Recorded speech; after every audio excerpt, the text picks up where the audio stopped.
Good afternoon and welcome to Yorkshire Voice on Wednesday the 25th of March. I'm Jordan Lunn. And I'm Lucas Davies. Coming up on today's programme, it's National Cerebral Palsy Awareness Day. Paralympian Hannah Cockcroft shares her successes and struggles. Growing up, I didn't see anyone like me anywhere. Not on the television, not in newspapers or on billboards. Disability just wasn't out in the world. A brand new town is coming to the heart of Leeds as part of a government push to build more homes across the UK. Hi, I'm Malcolm Bring. I'm reporting for Yorkshire Voice, and later today I'll be telling you all about the peregrine falcons here nesting at Wakefield Cathedral. But first, Paralympic wheelchair racer Hannah Cockcroft is calling for more awareness of the barriers that people with cerebral palsy face. Hannah, who's from Halifax, says despite the difficulties she faced growing up, she feels privileged for the opportunity she had to win 9 gold medals. She's been speaking out to mark National Cerebral Palsy Awareness Day, a lifelong physical disability that affects thousands of people in the UK. Evan Whitten has this report. Hey, don't forget about your right cane. There you go. What you're seeing is footage of me after I received SDR surgery for cerebral palsy in 2011. And while I went to America on this year's Cerebral Palsy Awareness Day, it's worth noting that Leeds has been on the cutting edge of such treatments since nearly the very beginning. About a year after I had the surgery, Dr. John Gooden took the same skills that he learnt in America and started offering the surgery in Leeds at the LGI just behind me, giving the children of England with the condition a much better chance at getting the surgery that gives them a much better lease of life, while also at the same time leaving their wallets decidedly fuller. Despite the strides being made from a medical perspective though, as far as perception goes, wheelchair basketball player Ben Smithson says there's still a lot more that the public should know about the condition itself. I myself probably can't think of that many actors or notable people outside of maybe sport, disability sport that is. Maybe like in Breaking Bad, Walter's son has CP. That's probably the most common example I give to people if I'm trying to explain the condition. And I feel like people don't really understand that it's sort of a cluster of neurological disorders as well. It can manifest in very different ways. Some people can speak, some people can't.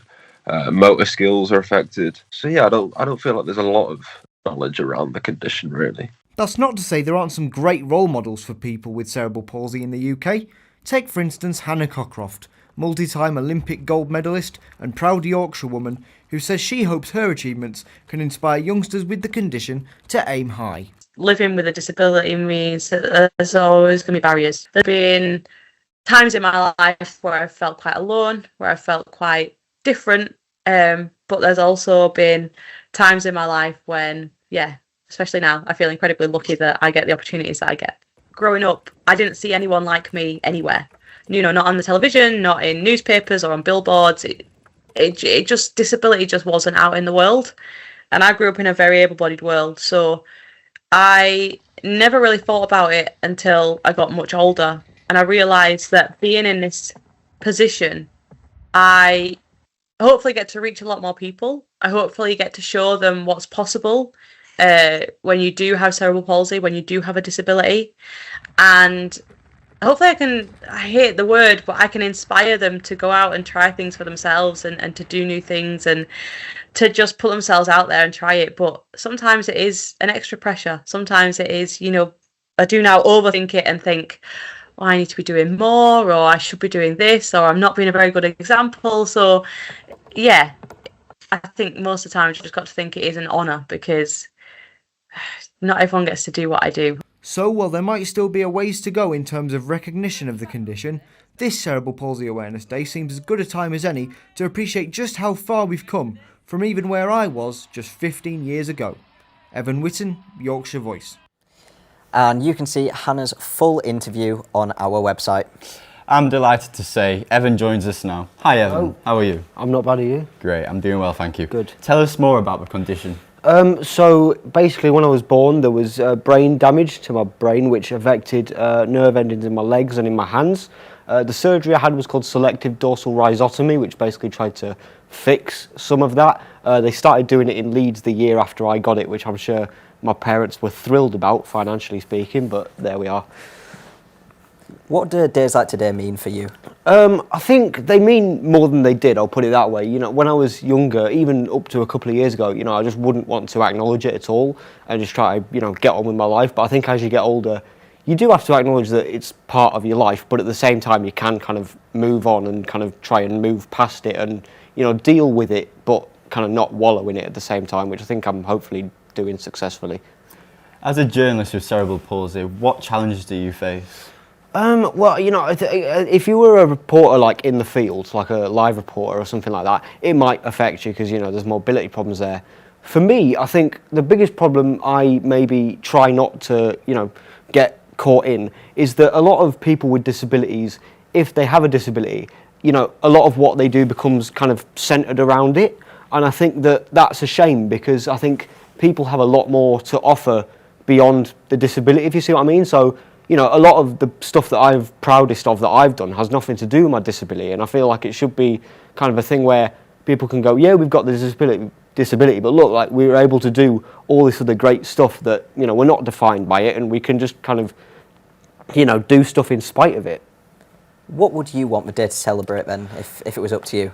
I think I'd want it to celebrate like the people rather than the condition. Like, obviously, like let people know what the condition is and how it affects people, but also in a way, kind of, you know, look at what people have done despite having the condition. Like Ben's a basketball player, Hannah's a Paralympian, I'm a journalist. You know, there's loads of other people I'm sure that are, you know, great that have done fantastic things. Absolutely. Well, you and everyone else are an absolute inspiration. So. Thank you for joining us today, and thank you for that package. Thank you very much. Thank you. Yep. Now, for a subject that affects thousands of families every year. That's right, Jordan. Baby and pregnancy loss is something that so many live with every day. However, today is a particularly special day. Anne-Marie Lombard in Northcliffe Park, Shipley, has more.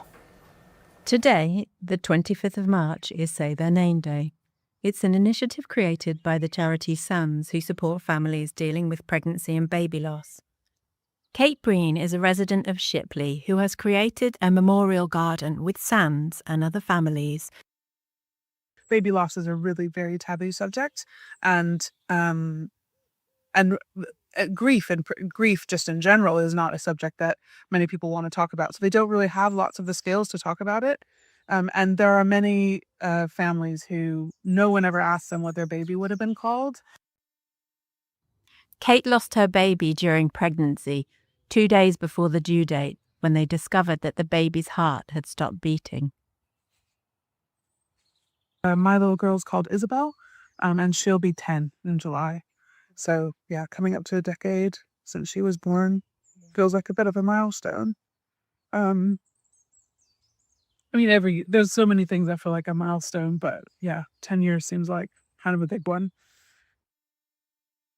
Yeah, it changes your life. Changes your life in lots of ways. I think in my case, it's probably made me a better parent in lots of ways. I don't sweat the small stuff in the same way that I probably would have done. Whether through a garden or a simple conversation, the message is clear. Their lives mattered, and it starts by simply saying their name. Now, the government has announced that Leeds South Bank will be one of 7 new towns to be built in England. Under the new plans, land to the south of River Aire will be redeveloped, bringing new homes, parks and office space to the area. Joe Pinner has this report. Leeds South Bank has long been billed as one of the biggest regeneration opportunities in the country, and now it's at the heart of the government's latest house building push. Ministers have named it as one of 7 proposed new towns in England, saying the plan could help deliver around 20,000 new homes, along with £2.1 billion of local transport investment. West Yorkshire Mayor Tracy Brabin described the new town as a once-in-a-generation opportunity to deliver new homes in one of the UK's fastest-growing cities. But there are questions over affordability and whether promises made will be promises kept. I think in many ways I welcome it, it's fine, but the devil's in the detail as to whether it genuinely delivers community infrastructure and also kind of, I suppose, kind of cultural spaces and community spaces which on the whole are less profitable, and the housing industry is very dominated by people chasing profit. So whether this delivers good quality, affordable, I suppose, community-centred housing is another matter. In Holbeck, the South Bank project is already partially underway. This is one of the sites for redevelopment, shown here in 2020 and here in 2025. This site, known locally as Tower Works, has also been completely transformed. For some, this is a huge opportunity to boost Leeds and expand a growing city. For others, it risks yet more building without enough affordable homes or infrastructure. Either way, Leeds South Bank will help shape the city in the decades to come. Joe Pinner, Yorkshire Voice. Now over to Hannah for the news in brief. Local hero Nathan Newby was presented with the George Medal today for preventing a bombing at St James's University Hospital, Leeds. In January 2023, Newby spent 2 hours persuading Mohammed Farouk to abort his planned attack on the hospital. Repair work has begun on Kirkgate in Leeds city centre, where a building collapsed 2 years ago. Since then, the road has been closed to traffic, disrupting bus routes and businesses. It's hoped works will begin and completed within the next 24 weeks. New regulation is set to make vet prices more affordable. The reform includes a price cap of £21 for prescription medicine, as well as increasing transparency on what people are paying for. Some pet owners feel that they've been let down so far. She had an operation on her leg, and for instance we were looking at £600 for anaesthetic, then x-ray. The total when it came in was £2,800. We got the impression it was more money over pet's health first, and how much can we extort out of you because we know it's your loved one. It's taking the mickey. And that's your news in brief. Now, Yorkshire Voice has been a long-time friend of Wakefield Cathedral, and every year we tune in to see the peregrine falcons nesting on the roof. Let's go over to Malcolm Ring, who's there now. Malcolm, tell us about the falcons. Hi, Jordan Lucas. We are outside Wakefield Cathedral, which is the official site of the Wakefield Peregrine Project. This was established in 2012 by Frank Hickenbottom and Colin Booker. They were very passionate about conservation and bird watching, so they set up a nest box for peregrine falcons to come in and basically lay their eggs and have them hatch safely. It's very exciting because you can see a live feed every single day during this time of the year. You have male and females basically taking shifts looking after the egg. Usually I think the female takes the night shift, is what we were told by Francis earlier. Last year, unfortunately, there were no eggs hatched, but Francis spoke to us earlier today and he was very excited to say that they have returned safely and that there are 2 eggs that have been left. Sorry, apologies about that. There's some technical difficulties. We are braving the elements out here. Unfortunately, it's a bit windy today. Anyway, there are 2 eggs that were hatched last week, one on Friday and one on Sunday. And we are glad to report that there has been 1 hatched today. So that makes 3 eggs in total for the peregrine falcons at Wakefield Cathedral. So it looks like hatching will be happening 25th of April. Thank you, Malcolm. Now, here's Freya with the weather. Thank you. It's been a mixed day across Yorkshire. Sunny spells with a few showers. Showers are moving into Leeds this afternoon. York and Sheffield see bright spells with scattered showers. Hull is a little milder, reaching 8 degrees.